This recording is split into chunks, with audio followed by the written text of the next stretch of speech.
A few weeks ago, we had a bit of a water crisis at my house. It started when I went and started a load of clothes, put them in the dryer, got them going, did a few other things, and a couple minutes later, I went to our kitchen sink and turned the water on, and nothing happened.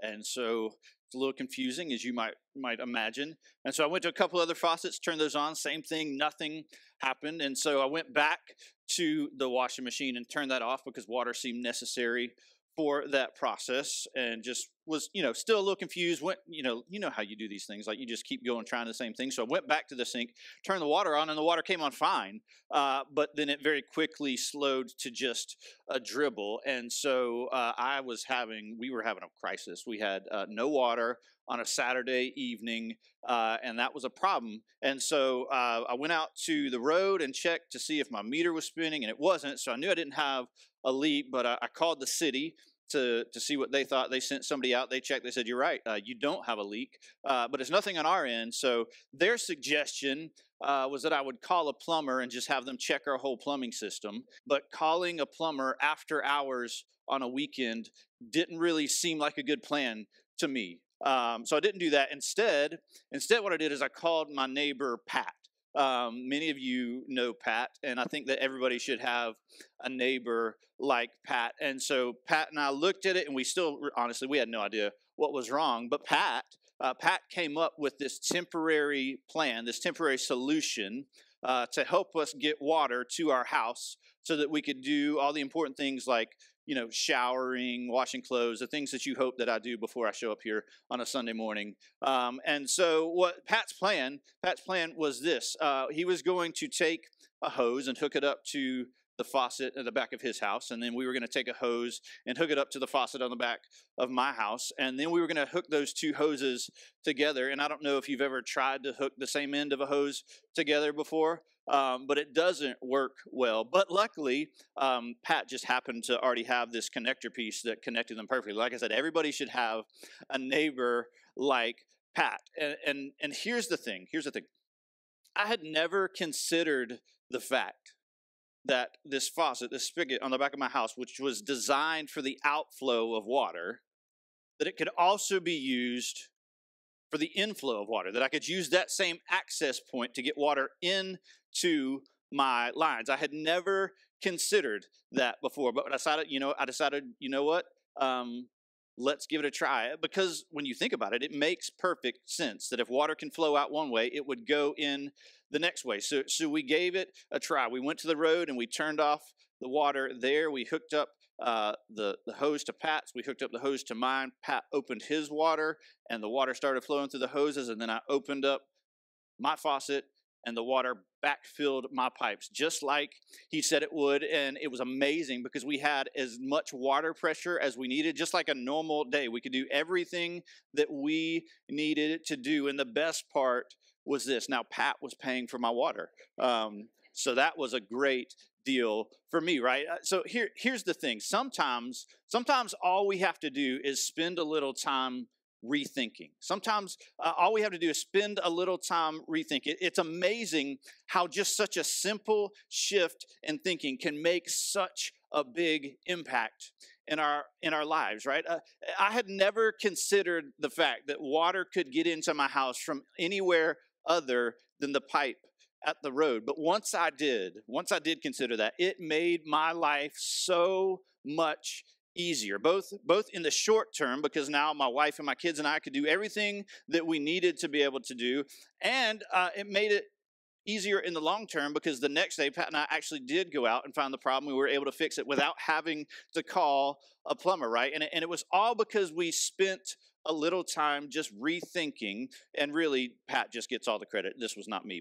Pat knew what to do, right? It's amazing what you can do when you spend some time rethinking things, right? And so last week we started a series called Reconsidering Faith, right? Because sometimes we encounter situations in our life that are going to cause us to rethink different aspects of our faiths. And sometimes we may even change our beliefs, or we may change the application and how we put into practice those beliefs. So the question that we're going to wrestle with today is, what do you do what do you do when you're faced with a situation that causes you to rethink your faith? Maybe it's something that you were convinced that you had everything right, but all of a sudden the pieces just don't really seem to line up anymore, right? Or maybe it's not that you had something wrong. Maybe it's like my water pressure example. Like maybe there's just some new understanding that you get that opens up this new way of thinking, and it opens up new possibilities with how you live out your faith, right? Because when it comes to faith, how should we respond when the pieces don't fit like they used to? When it comes to faith, how should we respond when the pieces don't fit like they used to? And so last week we heard from Paul in one of these verses that talked a little bit about this. And really Paul wrote a lot about this subject. And Paul himself was an expert on rethinking or reconsidering faith. If you know anything about his story, Paul started off as this very devout Jew, a Jew really who persecuted Christians, who even took part in the killing of Christians. He was that zealous and that committed to Judaism and that practice. And then through this amazing encounter he has with God, he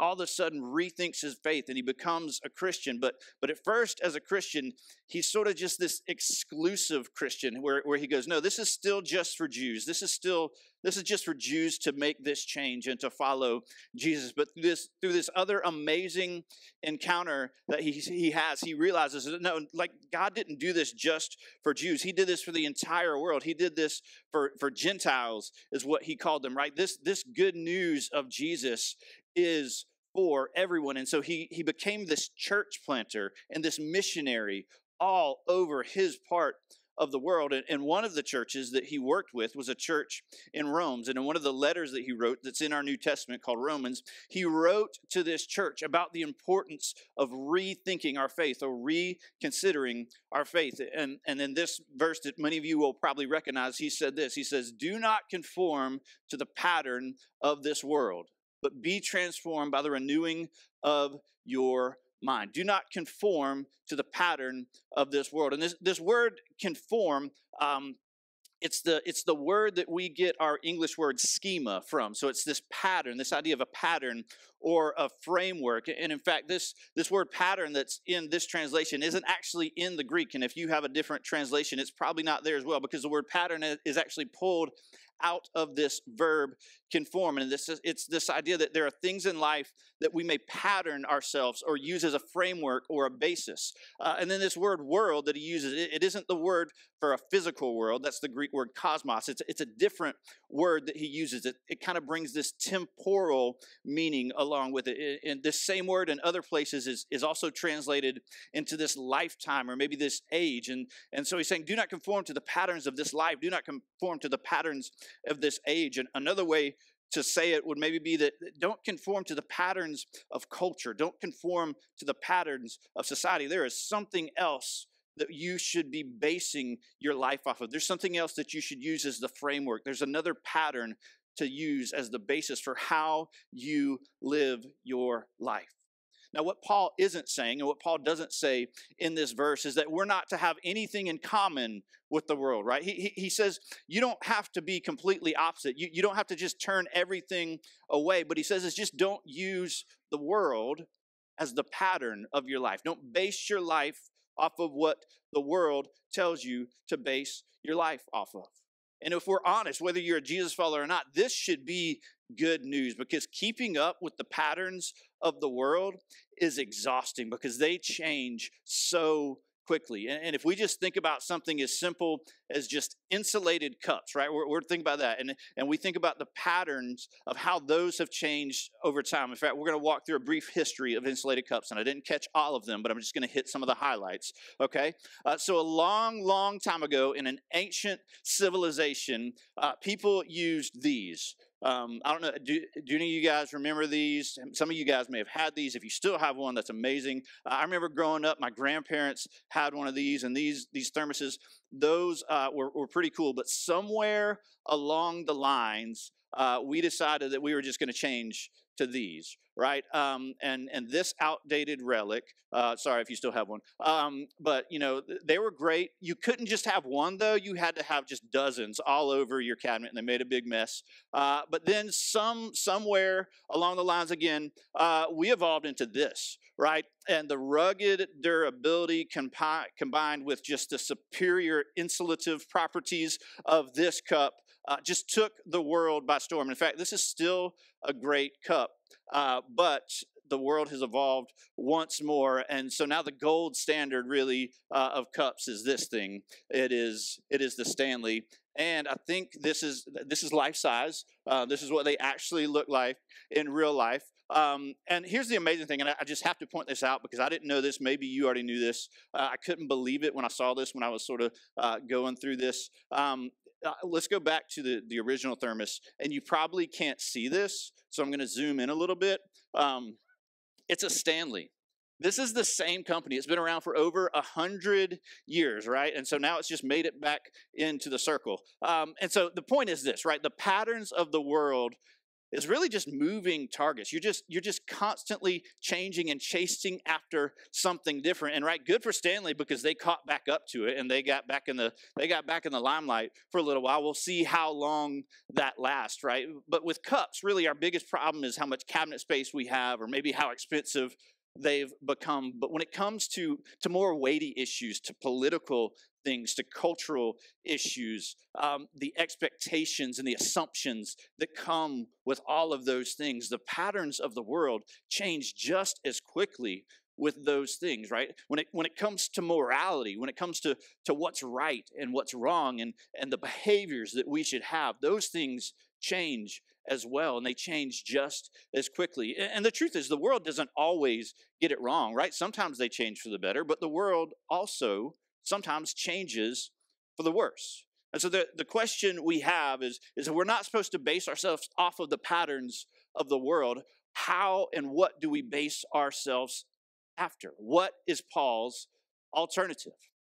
He says this. He says, do not conform to the patterns of this world, but to be transformed by the renewing of your minds. Be transformed by the renewing of your minds. And this word transformed is the same word that we get the word metamorphosis from. Tadpoles into frogs, caterpillars into butterflies. And there's a couple things I really appreciate about that process. The first is this, that it's still the same creature, right? It's the same DNA, but it's just a better version of itself, right? A frog is better than a tadpole. A butterfly is better than a caterpillar. They can do all of the things they used to do, but with this new growth that came from this transformation, they've unlocked this new potential, and they can do so much more than they could have ever imagined as a tadpole or a caterpillar, right? And here's the truth. If you let God use you, if you let God transform you, you can still be uniquely you. You don't have to give up who you are, but God can unlock some potential in you. He can allow you to do some things that you never thought possible in your life. And the way that we are transformed, Paul tells us, is by the renewing of our minds, the renewing of your minds. And if you go back a few verses in Romans, back to Romans chapter 11, Paul had just finished saying this. He said, oh, the depth of the riches, both of the wisdom and the knowledge of God. How unsearchable are his judgments and unfathomable his ways, right? And renewing our mind is really all about exchanging the patterns of the world for the wisdom and the knowledge of God, right? And it's true maybe that maybe we'll never truly comprehend the unfathomable ways of God. But what is also true is that God has chosen to reveal truths about himself and about his constant nature, right? The truths about God and truths about faith are not some moving target like the patterns of the world.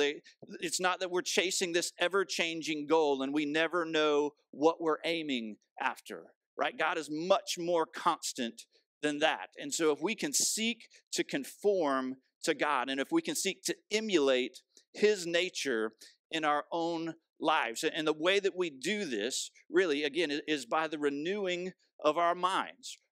this verb, renew, the tense of that verb, what it tells us is that this is not just a one-time process, but this is something that you have to be constantly doing. This is something that you have to be consistently doing. Doing this once is not good enough. You have to constantly be evaluating your mind. You have to be constantly evaluating your faith and then reevaluating your faith. You have to be reevaluate how you think, what your beliefs are, how you practice those things. And so we have to be in this constant state really of rethinking and removing and replacing and refreshing and reinforcing our beliefs.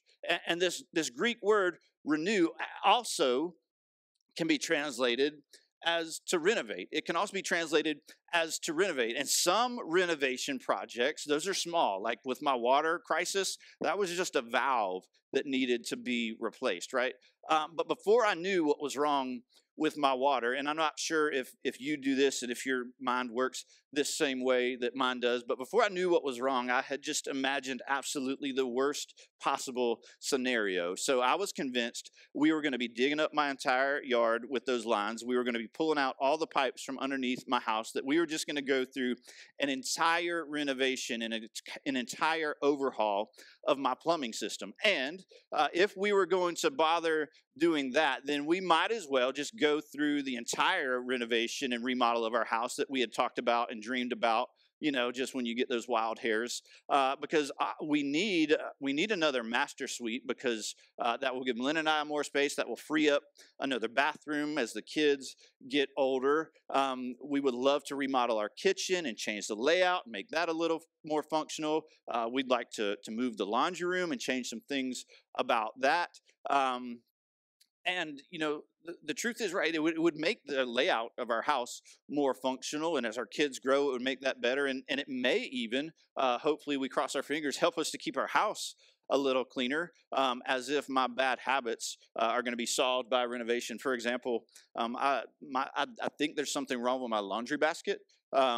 I know that it's supposed to hold dirty clothes until you put them in the washing machine, but mine only seems to be good for holding clean clothes that I haven't bothered to put away yet. And so I think there's something wrong with it. And if I would just get a new one, it might work a little better. But laundry aside, there are some legitimate reasons that we could remodel or renovate our house, and it would certainly make it better for us. But it wouldn't. There's one main reason that we don't, and that reason is cost, right? And it's not just the financial cost, even though that's something to consider given our economy. Really, it's the cost of inconvenience. It's the cost of inconvenience, because we just cannot imagine living in a house during a multi-month remodeling process, right? And even though this new layout and extra space is intriguing, the idea of that is intriguing, the reality of what it would be like to live through that remodel and that renovation gives us pause. Because in order to go through that process, first you have to go through deconstruction, right? And this is a term that you've probably heard. It's a bit of a buzzword when it comes to faith, right? But in order to create something new, in order to create something new out of something that already exists, right? You first have to do some deconstruction to what is already there, right? You can't just put in a new kitchen. You have to pull out all the cabinets and rearrange the pipes and change everything as long as that goes. You can't just add a master suite to a house. You have to do some demo to be able to tie in what's new with what already exists, right?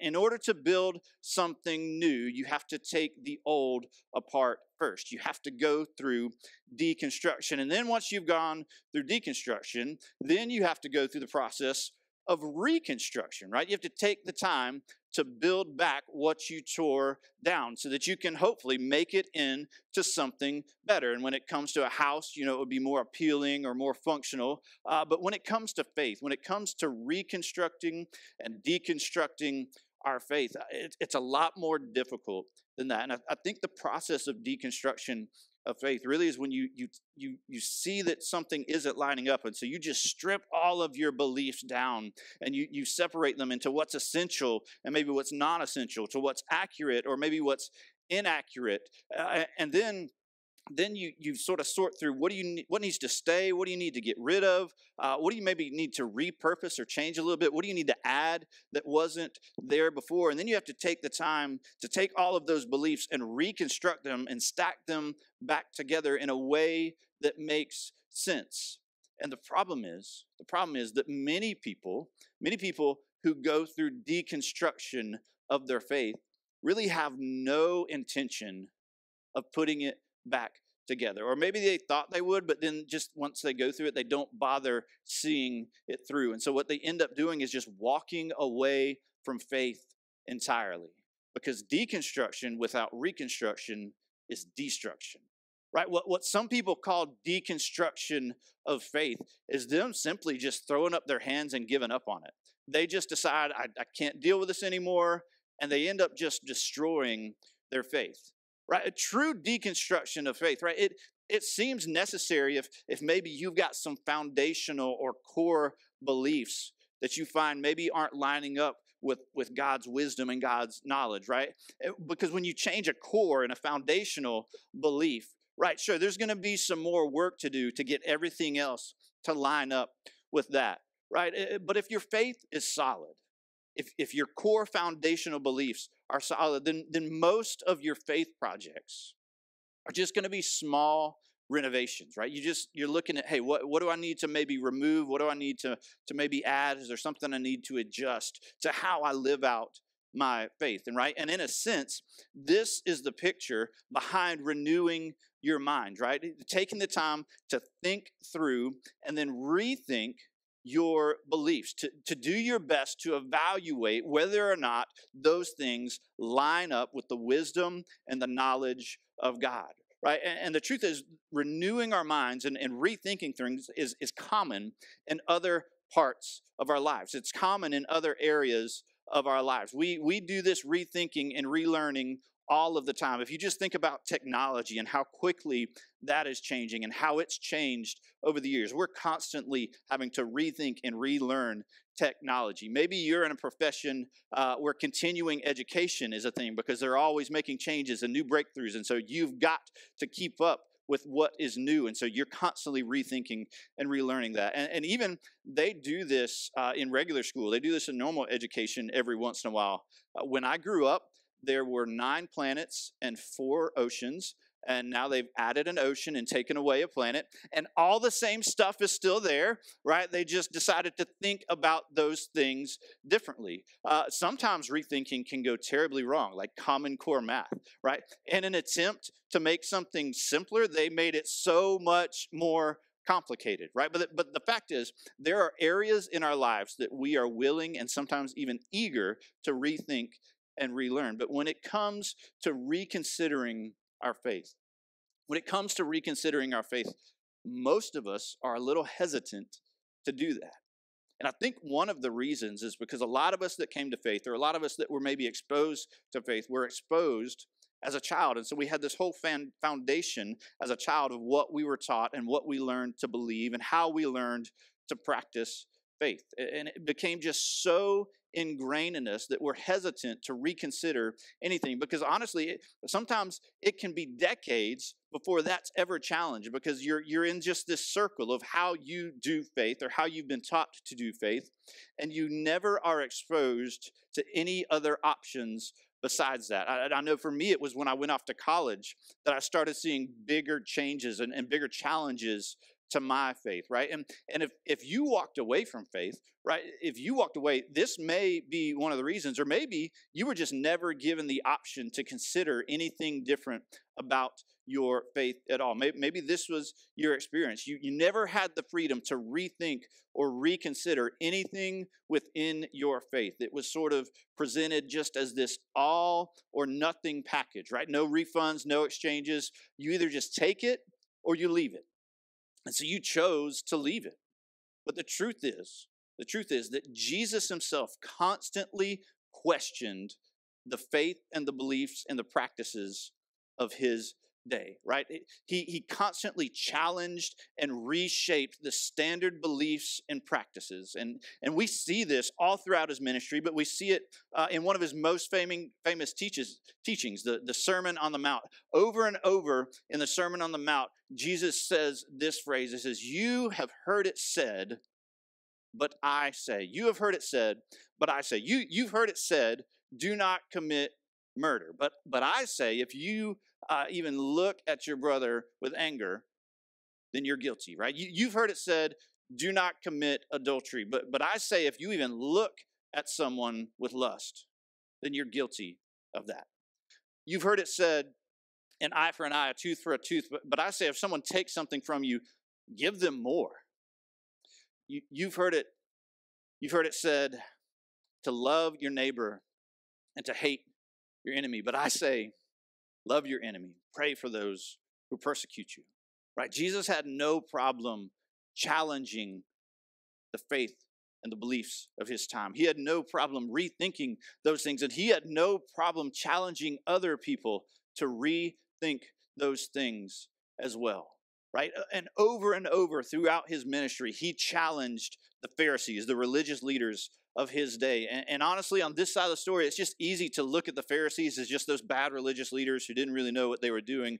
But the truth is that all they were doing was they were simply holding to the convictions and the teachings and the practices that they grew up with. They were just holding to what they were taught, right? And if they had it wrong, then isn't it at least possible that somewhere along the lines in our convictions and our teachings and in our practices that we grew up with, maybe somewhere in there we're missing the mark a little bit? Or maybe it's not that we have it wrong, but maybe there's just some other possibilities that are out there. Maybe we just don't have the only way to do it, right? Where is it in our lives that we have heard it said one way, but God says something different? Where is it in our lives that we need to renew our minds?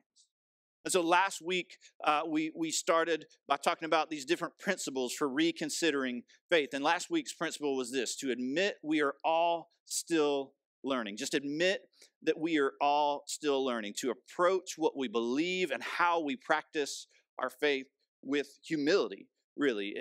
And how do we avoid becoming like the Pharisees? It was to remain humble and to remain teachable. And so this week's principle is sort of a continuation of that. If last week was about being humble and teachable, this week is about being curious and intentional.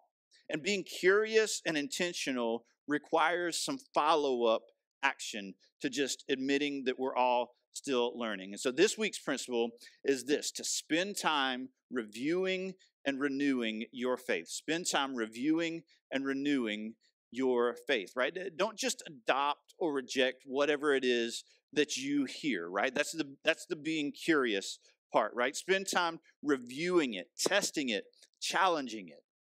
If you agree with it, why do you agree with it? If you disagree with it, why do you disagree? What are the basis for those arguments that you have? And I'll be 100% honest. This is not for the casual Christian. This is not for the person who's just sort of just content with where they are. This is the intentional part of reviewing and renewing your faith, right? This is what it takes really to grow your faith. This is what it looks like to become a mature Jesus follower, is to spend time doing this, right? And Paul occasionally in his writings, he makes these blunt jabs at people, and they're kind of funny if you look at them. But listen to how he addresses this idea of spiritual maturity in one of his letters. He says, "Brothers and sisters, I could not address you as people who live by the Spirit, but as people who are still worldly, mere infants in Christ. I gave you milk, not solid food, for you were not yet ready for it. Indeed, you are still not ready." And what was going on in this church is they were really just squabbling over who their favorite teacher was. They were just trying to argue over little petty things. And Paul sort of just says to them, "Hey guys, just quit being babies. Like grow up a little bit." And I think Paul would agree, right? There's certainly a time to be spiritual infants. There's a time for us to depend on other people to feed us, but eventually, right? Eventually, we have to get off the milk.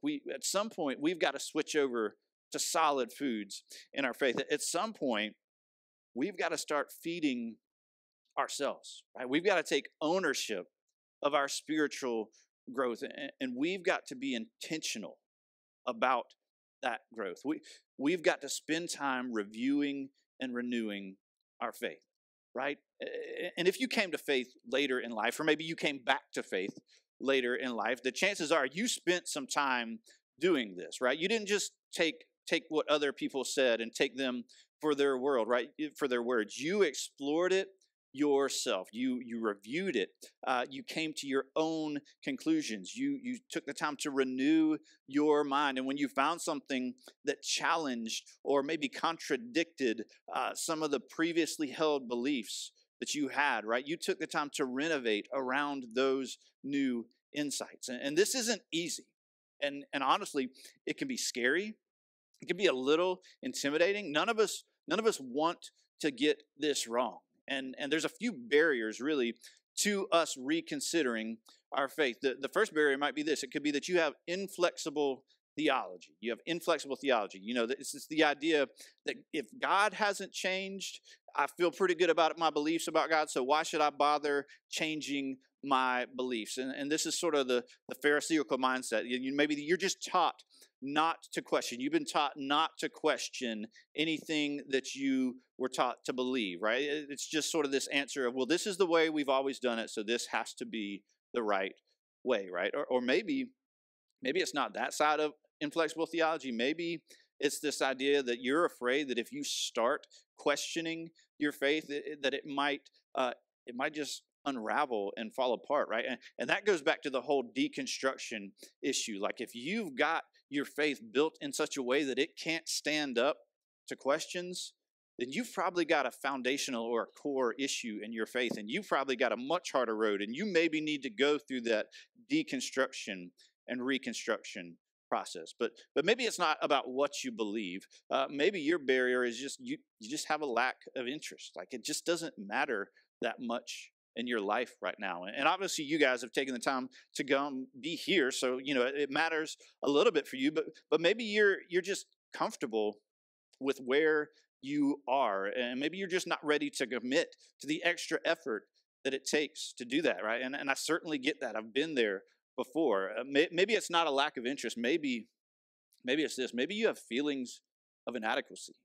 Maybe you feel unqualified to be someone who makes decisions about what God has said, right? You're not a pastor. You're not a scholar. Who are you to make those decisions, right? And where would you even start if you wanted to, right? Sometimes these barriers, they can feel so valid.